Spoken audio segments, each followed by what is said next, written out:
Hello everyone, welcome to দিদির বিয়ের series of life in frames blog. জানি অনেকটা লেট হয়ে গেল, বাট কি করব বলো, সব ভিডিওসগুলো পেতেও তো আমার অনেকটা দেরি হয়ে গেল, সেই জন্য তোমাদের সাথে শেয়ার করতেও দেরি হয়ে গেল। তবে আর লেট নয়, এবার এক এক করে সবটা শেয়ার করব। হ্যাঁ, একটু দেরি হতে পারে। এনিওয়েজ, তো এখানে চলছিল দিদির হলদির সিনগুলো। জানোই তো আজকাল ফটোশ্যুটের জন্য অনেক রকম পোজ দিতে হয়, আমরা সবাই পোজ দিচ্ছিলাম। হলুদ কুটোর সময় আমি একটা অন্য ড্রেস পরেছিলাম, শাড়ি পরেছিলাম, বেসিক্যালি একটা হোয়াইট রেড শাড়ি পরেছিলাম, যেটা আমি নিজে ডিজাইন করেছি, নিজে সমস্ত কাপড় কিনেছি, নিজে সব লেস এগুলো কিনেছি, কিভাবে কোন জড়িটা কোথায় বসাবো সমস্তটা আমি নিজে করেছি। তো আসলে দিদির বিয়ের জন্য আমি খুব এক্সাইটেড ছিলাম, তাই এইসব আর কি।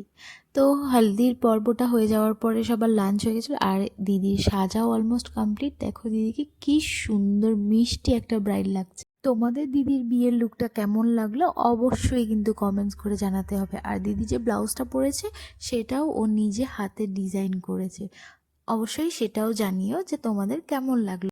ব্যস্ততার মাঝে অনেক কিছুই ভিডিও করা হয়নি। দিদি হাতে যে মান্তাসাটা পরেছে সেটা আমি আমার শ্বশুরবাড়ি থেকে ওকে দেওয়া হয়েছে বিয়ের জন্য। এই সাজে দিদিকে দেখার জন্য কত দিন ধরে অপেক্ষা করেছি, আর আজকে যখন দিনটা এসেছিল চোখে যেন জল এসে গেল।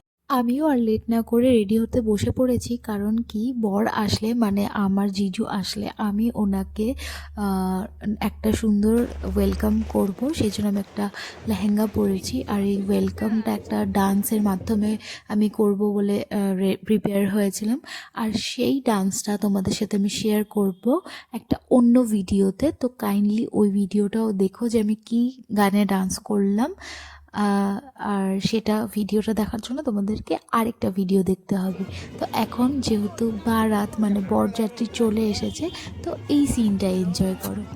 বিয়েটা যেহেতু চক্রধরপুর দিদির যেখানে শ্বশুর বাড়ি সেখান থেকেই হচ্ছিল, তো ওই সাইডে বিয়ের বাজনাটা একটু অন্যরকম।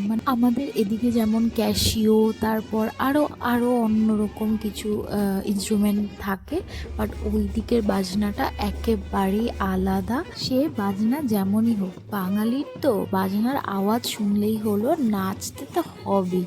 আর আমিও এই সুযোগে একটু নেচে নিয়েছিলাম বরযাত্রীর সঙ্গে।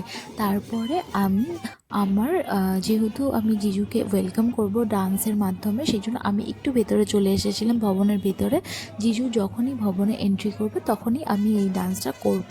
আর সেই ভিডিওটা দেখার জন্য তোমরা আমার নেক্সট ভিডিওতে অবশ্যই চোখ রেখো। টিল দেন বাই বাই, ভালো থেকো, সুস্থ থেকো। আর ভিডিওটা কেমন লাগলো অবশ্যই কমেন্টস করে জানিও। টাটা।